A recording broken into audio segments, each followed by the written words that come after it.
فاكرين حوار سنة 6 لما كانت بترجع وتتلغي وتتلغي وترجع والكلام ده؟ ريلمي عملت نفس الموضوع ده بالظبط ولكن مع سلسلة الريلمي 16 السنة دي، وده لأن المرة دي معانا جهاز اسمه ال 16 برو بلس اللي ما كانش موجود مع سلسلة الريلمي 15 السنة اللي فاتت. كان عندك الريلمي 15 وال 15 برو، والبرو بلس ده ما كانش موجود، كان البرو هو أعلى حاجة في السلسلة. لكن المرة دي معاك ال 16 برو بلس ومعاك ال 16 برو وفي الريلمي 16 العادي خالص، ده للاسف مش معايا في الفيديو النهارده. الاجهزه دي عليها جدال كبير جدا بخصوص موضوع السعر، ودي نقطه هنتكلم عليها في اخر الفيديو، ولكن خلينا الاول نعرف تجربه الموبايلات دي عامله ازاي.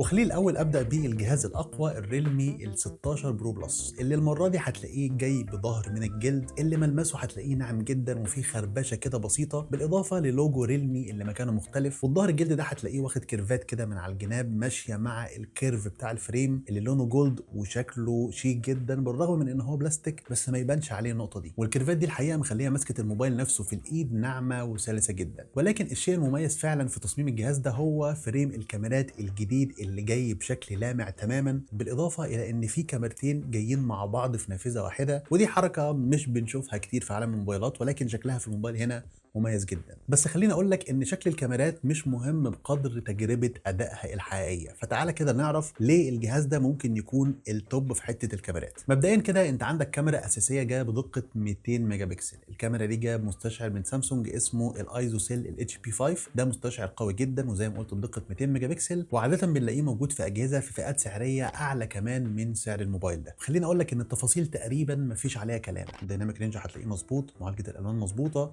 باللوك هتحس ان هو كونتراستي شويه، واعتقد ان ده تاثير نظام معالجه الصور الجديد بتاع ريلمي اللوما كولر. وحتى الصور بالليل بتكمل بتفاصيل محترمه جدا، ومش هتحس ان انت محتاج تشغل الوضع الليلي الا نادرا، ويمكن الفضل ده بيعود لفتحه العدسه الواسعه الاف 1.9. ثانيا بقى عندك الكاميرا التليفوتو ال 3.5 اكس الاوبتيكال زوم، ودي كاميرا جايه بدقه 50 ميجا بكسل مع فتحه عدسه اف 2.8. كاميرا الصراحه ادائها يحترم جدا كتفاصيل وديناميك رينج، ولكن ضعفها بيبان شويه بالليل عشان فتحه العدسه الضيقه شويه، فممكن بالليل تحتاج ان انت تشغل الوضع الليلي. اما الكاميرا الترا وايد فهي الصراحه اللي فيها تضحيه شويه، لانها يا دوبك 8 ميجا بكسل، ومش هكدب عليك يعني دي تعتبر اقلهم في التفاصيل، ولكن الديناميك رينج بتاعها والوانها يعتبروا كويسين، ولو هتصور بيها بالليل فحاول دايما ان انت تشغل الوضع الليلي. نيجي بقى لنقطه تميز الكاميرات الحقيقيه في الموبايل ده، وهو وضع البورتريه اللي هتلاقيه شغال بنفس الكواليتي على الكاميرا الاساسيه او حتى على الكاميرا التليفوتو. الموبايل بمساعده المعالجه الجديده بتاعه ريلمي اللوما كولر بيعرف ان هو يعالج الالوان بشكل حلو جدا، يظبط الديناميك رينج، يعزز ظهور التفاصيل، وكمان حتى لو متصور والشمس في وش الكاميرا، الموبايل فيه ميزه بيعرف من خلالها وش الشخص اللي في الصوره وبينوره بشكل مناسب لظروف اضاءه الصوره نفسها، ودي ميزه ريلمي بتسميها الاي اي بورتريت في اللايت. الملاحظه الوحيده في الصور البورتريه هو ان انت احيانا بتحس ان لوك الاتش دي ار ظاهر اكتر من اللازم، ويمكن الكلام ده بتحسه ظاهر اكتر مع الكاميرا السيلفي ال 50 ميجا بكسل، خصوصا في الصوره دي والسما ورايا. ولكن بخلاف كده التفاصيل كويسه جدا، الالوان مظبوطه بشكل كبير، وبالليل الموبايل عارف يحافظ على الصور بشكل كويس جدا بالرغم من فتحه العدسه الاف 2.4. وبالنسبه لتصوير الفيديو فالموبايل هنا بيقدر يصور 4K على 60 فريم في الثانيه على كل الكاميرات، ما عدا طبعا الكاميرا الالترا وايد هي اللي اخرها 1080 على 30 فريم في الثانيه. كل اللي احنا بنتكلم عليه بخصوص اداء الكاميرات ده ما كانش هيبقى موجود الا بوجود معالج قوي يقدر يبروسس الداتا دي كلها، لان المعالج اللي موجود في الموبايل هنا هو الكوالكوم سناب دراجون 7 جين 4 اللي بيخلي الموبايل ده يتخطى المليون و400 الف نقطه على انتوتو، فبالتالي الجهاز هتلاقي تجربه اداؤه سلسه، فتح التطبيقات والتبديل ما بينها، خصوصا لما تعرف كمان ان الرام اللي موجوده فيه 12 جيجا بايت رام من نوع ال بي دي دي ار 5 اكس، وكمان الذاكره الداخليه هي 256 جيجا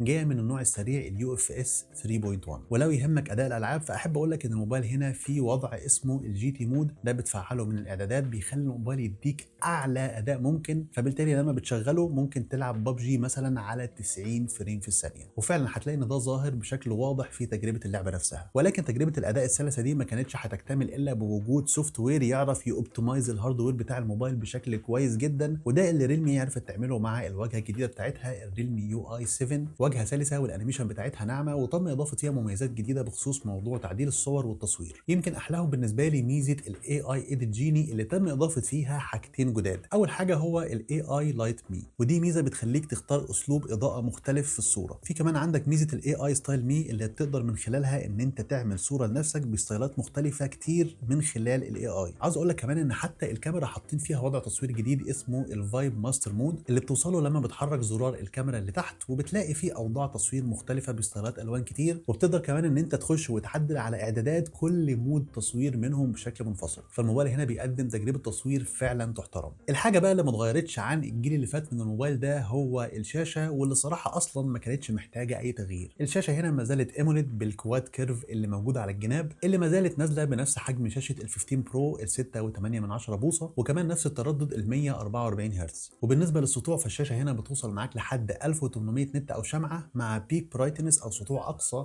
بيوصل ل 6500 نت، بيبقى في مناطق معينه في الشاشه وانت مشغل محتوى اتش دي ار مثلا. واخيرا الشاشه عليها طبقه حمايه كورنينج جوريلا جلاس 7 اي، بالاضافه لدقتها طبعا ال 1.5K. الشاشه دي يعني كانت ولا زالت بتقدم واحده من امتع واحلى تجارب الشاشات اللي انت ممكن تشوفها في اي موبايل على الاطلاق، سواء كنت تستخدمها في البيت او بره البيت استخدام عادي او حتى العاب. الشاشه هنا يعني ممتعه جدا، خصوصا في موضوع مشاهده المحتوى، لان الشاشه هنا بيكملها سيت اب سماعات استيريو صوته عالي وواضح جدا، وبيخلي فعلا تجربه مشاهده المحتوى على الموبايل هنا ممتعه لاقصى درجه. والحقيقه تجربه المشاهده ممكن تطول معاك بشكل كبير جدا، لان البطاريه اللي موجوده في الموبايل هنا جايه بحجم 7000 ملي امبير، فالموبايل هنا ممكن يقعد معاك يومين استخدام عادي، بالاضافه الى ان جاي معاه في العلبه شاحن سريع 80 واط. وبخلاف كده الموبايل هنا ما زال معلم على كل النقاط التانية. الشبكات تجربتها ممتازه، الموبايل بيدعم ال NFC، عندك كمان سماعه مكالمات صوتها عالي وواضح، وفي مستشعر تقارب حقيقي، وفي مايك تاني لعزل الضوضاء، وقوه التقاط الموبايل لاشارات الجي بي اس والواي فاي ما كانش فيها اي مشاكل. فالجهاز هنا بيقدم تجربه شبه متكامله، ولكن زي ما انت عارف ان النسخه البرو بلس دايما سعرها بيكون غالي شويه،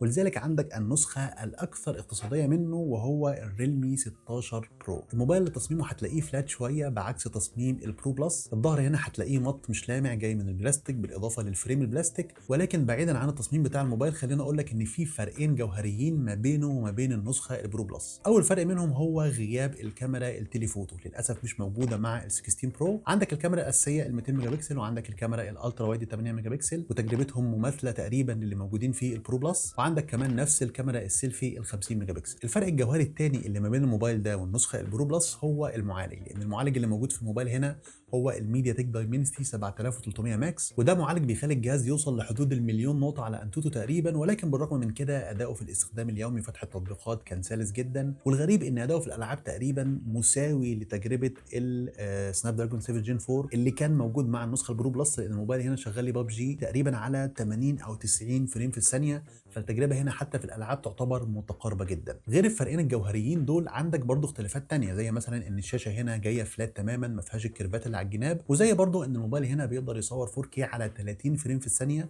مش 60 زي النسخه البرو بلس. نيجي بقى للنقطه الاخيره بخصوص الاسعار، وخليني اقول لكم بصراحه الاجهزه دي سعرها غالي جدا عن المعتاد. ريلمي المره دي كانت عنيفه في تسعير الاجهزه، انا مش عارف ليه، ولكن ده مش معناه ان الاجهزه هنا بتقدم تجربه مش كويسه. بالعكس الاجهزه هنا تجربتها شبه متكامله، ولكن دايما السعر هو اللي بيظلم الاجهزه، لانه بيحطها في منافسه مع اجهزه تاني ممكن تكون متفوقه عنها في حاجات تانية. وبالتالي بالرغم من ان الاجهزه هنا بتقدم فعلا تجربه محترمه جدا لدرجه ان انا ممكن استخدم جهاز زي كده عادي كجهاز شخصي، ولكن للاسف السعر هو اللي ظلم الاجهزه دي. ومن وجهه نظري الاجهزه هنا محتاجه انها تقل على الاقل 10% من تسعيرها الحالي، ده ممكن يخليها ترجع تنافس في السوق مره تاني.